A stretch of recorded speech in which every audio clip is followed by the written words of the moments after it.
उस वक्त की सबसे बड़ी और सनसनीखेज ब्रेकिंग न्यूज़, आयरलैंड ने भारतीय सुरमाओं को धूल चिटा दी।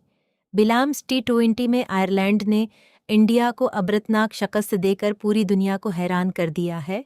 जी हाँ, बिलाम्स में खेले गए पहले T20 मैच में आयरलैंड ने टॉस जीतकर पहले बैटिंग करते हुए मुकर्रर 20 ओवर्स में 9 विकेटों के नुकसान पर 182 रन का पहाड़ जैसा स्कोर खड़ा किया। भारतीय बॉलर्स आयरिश बल्लेबाजों को रोकने में नाकाम रहे और आयरलैंड ने इंडिया को जीत के लिए 183 रन का एक मुश्किल हदफ दिया।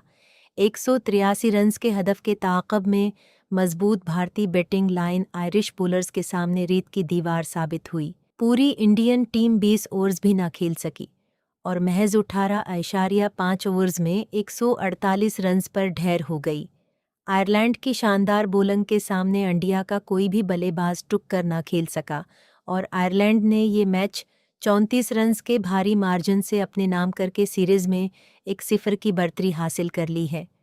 क्या भारतीय टीम अगले मैच में कमबैक कर पाएगी या आयरलैंड ये सीरीज़ जीतकर एक नया इतिहास रकम करेगा? अपनी राय नीचे कमेंट बॉक्स में ज़रूर दें। क्रिकेट की ऐसी ही मज़ीद अपडेट्स के लिए हमारे चैनल को अभी सब्सक्राइब करें और बेल आइकन को दबाना न भूलें।